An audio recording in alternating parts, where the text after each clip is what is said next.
May 3, 2007. A 3-year-old girl lies sleeping peacefully in apartment 5A of the Ocean Club Resort in Praia da Luz, Portugal. Her parents, Kate and Jerry McCann, are enjoying dinner with friends just 50 meters away. At 10 p.m., Kate returns to check on her children. The bed is empty. Madeleine McCann has vanished without a trace, launching what would become one of the world's most investigated missing child cases. But what if I told you that after 17 years of searching, investigators finally have the evidence they need to solve this haunting mystery? What if the truth is far more disturbing than anyone ever imagined? In 2016, German police made a discovery that would change everything.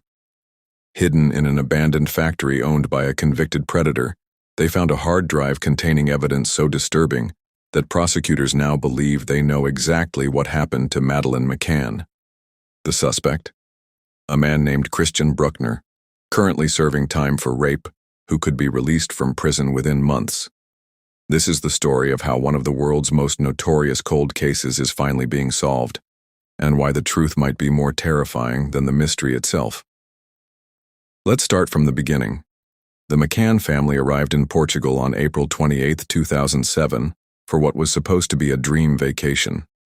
Jerry McCann, a cardiologist, and Kate McCann, a general practitioner, had brought their 3 children to the Ocean Club Resort in Praia da Luz. Madeleine was just 3 years old, with distinctive blonde hair and a rare eye condition called coloboma that made her right pupil appear larger. The family settled into apartment 5A, a ground-floor unit with direct access to the street through patio doors. This seemingly innocent detail would later become crucial to understanding how a predator could strike so boldly. On the evening of May 3rd, the McCanns joined 7 friends for dinner at the resort's tapas restaurant. They had developed a routine of checking on their children every 30 minutes, taking turns to walk the short distance back to their apartments. The restaurant was close enough that they could see their apartment balcony, giving them a false sense of security. At 9:05 p.m., Jerry McCann made his scheduled check. Everything was normal. Madeleine and her twin siblings, Sean and Amelie, were sleeping soundly. He adjusted the bedroom door, leaving it slightly more open than before, and returned to dinner. 30 minutes later, their friend Matthew Oldfield offered to check on the McCann children during his own rounds. He listened at the door but didn't actually enter the room, hearing no sounds of distress. Then came the moment that would shatter the McCann family forever. At 10 p.m., Kate McCann walked back to apartment 5A for her turn to check on the children. As she approached the apartment, she noticed the children's bedroom door was wide open, much wider than Jerry had left it. Her heart began to race. She called out Madeleine's name. Silence. She rushed to the bedroom and pulled back the curtains. The bed was empty. The window was wide open, and the shutters had been forced up from the outside.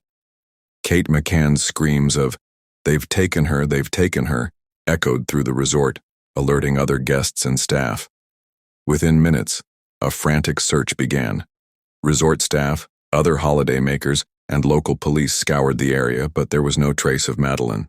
The Portuguese police response was immediate, but, as we would later learn, fundamentally flawed. The apartment was not properly secured as a crime scene. Multiple people entered and left, potentially destroying crucial forensic evidence. No roadblocks were set up immediately, allowing any potential abductor hours to escape the area. By morning, the story had reached British media. Within days, it would become a global phenomenon. Madeleine's photograph appeared on front pages worldwide. Her distinctive eye condition and angelic face made her instantly recognizable. The hashtag #FindMadeleine became one of the first viral missing person campaigns in the social media age. But as the days turned into weeks with no breakthrough, the investigation took a shocking turn. Portuguese police began to focus their suspicions not on an unknown abductor, but on Madeleine's own parents. In September 2007, both Kate and Jerry McCann were declared arguidos, formal suspects in their daughter's disappearance. The theory suggested they had accidentally killed their daughter and covered it up. The evidence was circumstantial at best, but it dominated headlines and divided public opinion. The McCann family endured months of intense scrutiny, media harassment, and public suspicion. They launched their own investigation, hiring private detectives and pursuing every possible lead. The official Portuguese investigation was eventually shelved in 2008, with the case remaining unsolved. For 13 years, the case seemed to have reached a dead end. There were occasional sightings, false leads, and conspiracy theories, but no concrete progress. Madeleine's parents never stopped searching, keeping her memory alive through the media and their Find Madeleine campaign. But unknown to the public, German investigators were quietly building a case that would change everything. The breakthrough came from an unexpected source. In 2017, a decade after Madeleine's disappearance, German prosecutors received a tip about Christian Bruckner. The caller claimed that Bruckner had confessed to taking a child from Portugal during a conversation at a music festival. Christian Bruckner was no stranger to German law enforcement. Born in 1976, he had been committing crimes since his teenage years. At 17, he was convicted of sexually abusing a 6-year-old girl on a playground in Germany. Instead of serving his sentence, he fled to Portugal in 1994. Portugal became Bruckner's hunting ground. He lived in the Algarve region on and off for over a decade, supporting himself through burglary and theft. Court records show he was a methodical criminal, dressing entirely in black with masks, carrying tools, and carefully studying his targets before striking.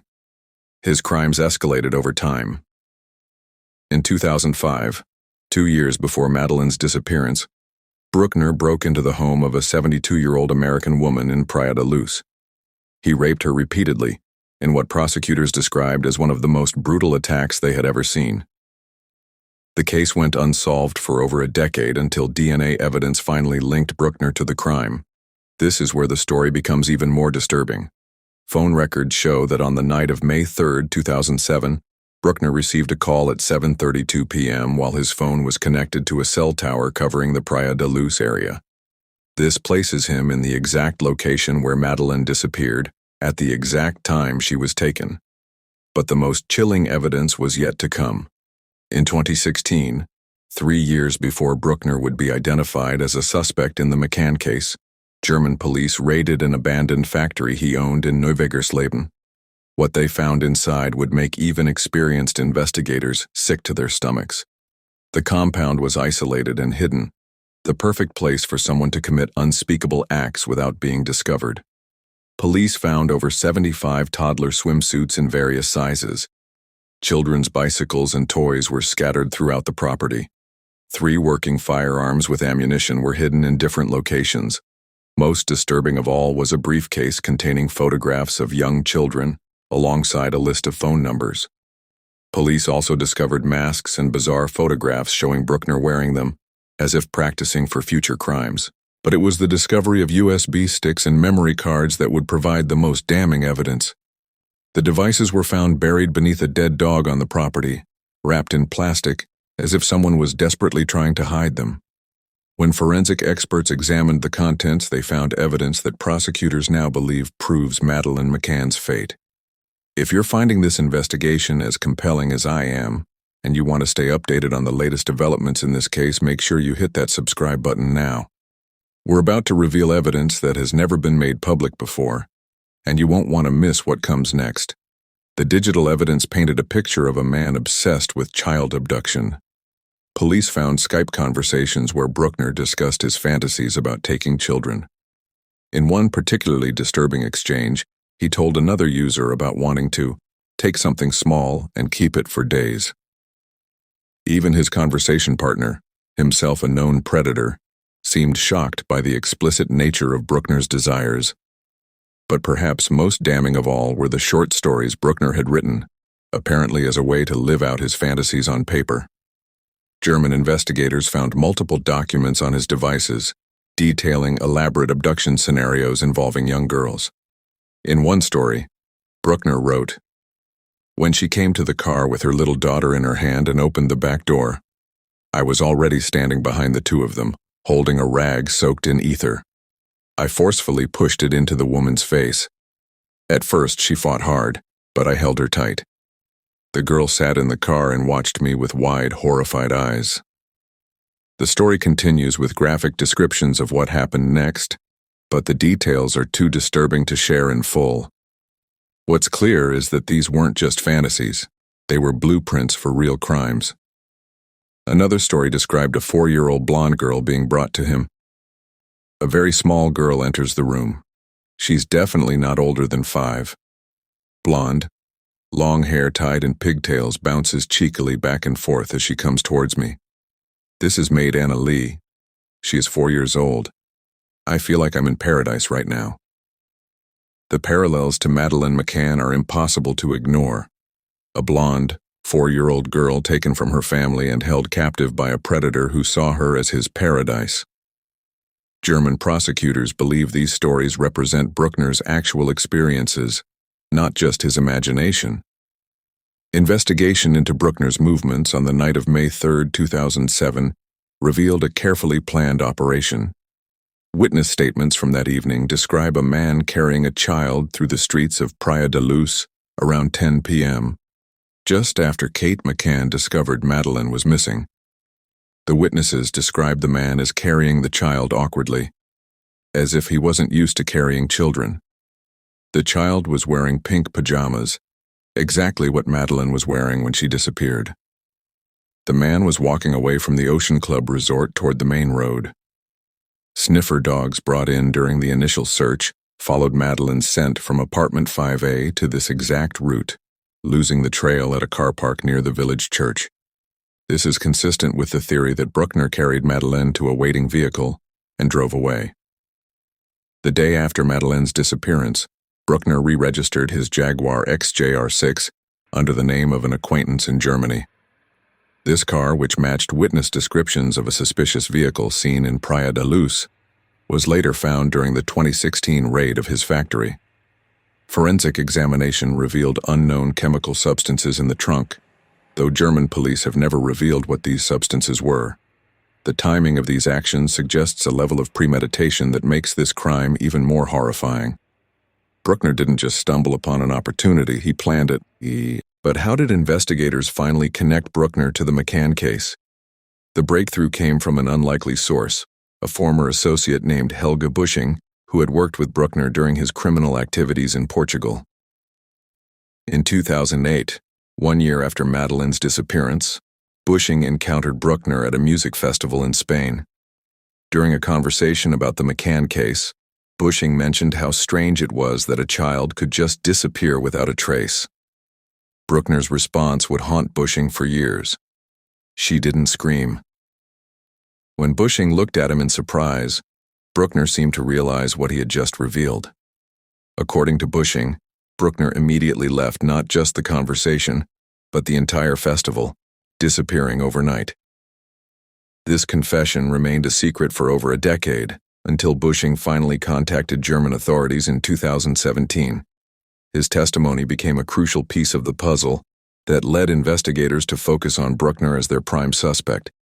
GPS data from a satellite navigation device found during the 2016 raid provided another crucial breakthrough.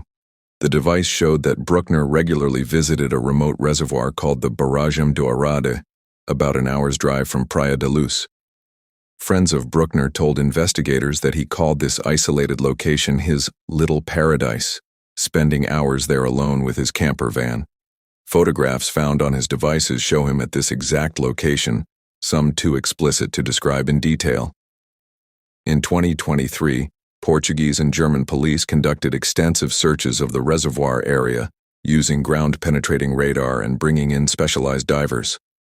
While they haven't revealed what, if anything, they found, the fact that they focused on this location suggests they believe it could be where Madeleine's remains were disposed of. The evidence against Bruckner continued to mount as investigators dug deeper into his past. Phone records showed a pattern of calls to known child exploitation networks. Financial records revealed unexplained payments that coincided with his trips between Germany and Portugal. Most damning of all was the testimony of multiple witnesses who came forward after Bruckner was identified as a suspect. Former girlfriends described his violent behavior, particularly when he was drunk. Neighbors recalled seeing him with young children who seemed frightened and out of place.